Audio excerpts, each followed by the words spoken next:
কি ভাবছো? বিয়ে করবে? বিয়ের সিজন তো এসে গেল। বিয়ে করবে ভাবছো সবাই মিলে? যারা যারা বিয়ে করো না, একদম করো না।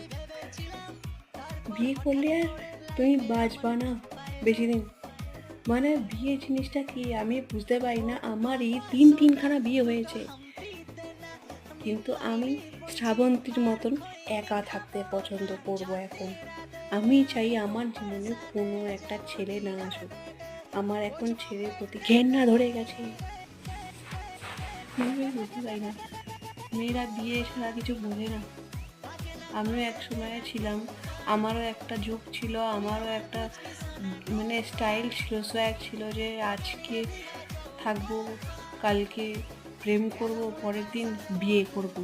কিন্তু বিয়ে শব্দটা শুনতে শুনতে আজকে আমি এমন জায়গায় পড়ে গেছি যে